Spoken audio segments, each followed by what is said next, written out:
ପୁରୀରେ ଅନୁଷ୍ଠିତ ହେଲା ଜିଲ୍ଲାସ୍ତରୀୟ ନିଯୁକ୍ତି ମେଳା। 1175ରୁ 459 ଜଣଙ୍କୁ ମିଳିଲା ନିଯୁକ୍ତି ପତ୍ର। ଆଜି ମିଳିବ ସୁଭଦ୍ରା ଯୋଜନାର ଦ୍ୱିତୀୟ କିସ୍ତି। ପୁଣି ମିଳିବ 5,000 ଟଙ୍କା। ଆପଣମାନଙ୍କ ଖାତାକୁ ଯାହାର ପ୍ରଥମ କିସ୍ତି ଆସିଥିଲା 5,000, ସେକେଣ୍ଡ କିସ୍ତି ପୁଣି 5,000 ପଠାଯିବ ଆଜି। ହ୍ୱାଟ୍ସଆପରେ ମିଳିବ 429ଟି ନାଗରିକ ସେବା। ମେଟା ଇଣ୍ଡିଆ ସହଯୋଗରେ ସେବା ପ୍ରଦାନ କରିବେ ଓଡ଼ିଶା ସରକାର। ପ୍ରଶାସନିକ ବ୍ୟବସ୍ଥା ହ୍ୱାଟ୍ସଆପ ବ୍ୟବସ୍ଥାରେ ଦେଶ ତୃତୀୟ ରାଜ୍ୟ। 4.5 କୋଟି ଲୋକଙ୍କୁ ମିଳିବ 429 ସରକାରୀ ସେବା। ଏହି କଥା ଆମର ଓଡ଼ିଶା ଗଭର୍ଣ୍ଣମେଣ୍ଟ ଦ୍ୱାରା ଡିକ୍ଲେୟାର କରାଯାଇଛି। ଏହି ସେବାଟିକୁ ବହୁତ ଜଲ୍ଦି ଓଡ଼ିଶାରେ ଲାଗୁ କରାଯିବ।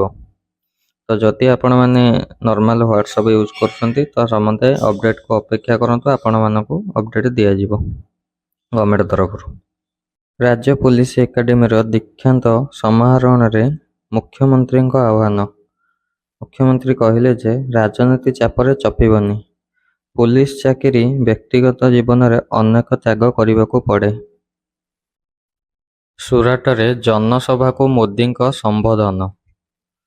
ନୂଆଦିଲ୍ଲୀ, ପ୍ରଧାନମନ୍ତ୍ରୀ ନରେନ୍ଦ୍ର ମୋଦି ଆଜିଠାରୁ 2 ଦିନିଆ ଗୁଜରାଟ ଗସ୍ତରେ ଯାଇଛନ୍ତି। ଗରିବଙ୍କୁ ଦେଇଛନ୍ତି 32 ଲକ୍ଷ କୋଟି। ଖାଇବା ତେଲ 10% କମାଇବାକୁ ଆହ୍ୱାନ। ବିଭିନ୍ନ ପ୍ରକଳ୍ପ କଲେ ଉଦ୍ଘାଟନ ଓ ଶିଳାନ୍ୟାସ। ଏତଲା ନ ରଖିଲେ ସସ୍ପେଣ୍ଡ। ଉଦ୍ଘାଟନ ହେଲା 14ଟି ନୂଆ ଥାନାଗୃହ।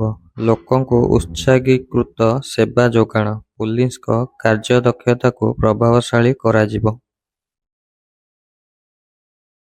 ଟାଉନ ଥାନାରେ ନାଗରିକ ସଚେତନତା ଶିବିର। ନୂଆ ଆଇନ ସମ୍ବନ୍ଧରେ ଆଲୋଚନା। ଦଣ୍ଡ ନୁହେଁ, ନ୍ୟାୟକୁ ଗୁରୁତର, କହିଲେ ସମ୍ବିତ ପାତ୍ର।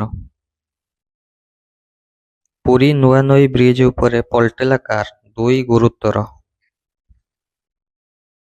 ଶ୍ରୀମନ୍ଦିରରେ ମହାପ୍ରଭୁଙ୍କ ବେଣ୍ଟ ନୀତି। ଶୁକ୍ରବାର ସକାଳେ ମନ୍ଦିରରେ ମହାପ୍ରଭୁଙ୍କ ବେଣ୍ଟ ନୀତି ସମ୍ପୂର୍ଣ୍ଣ ହୋଇଛି।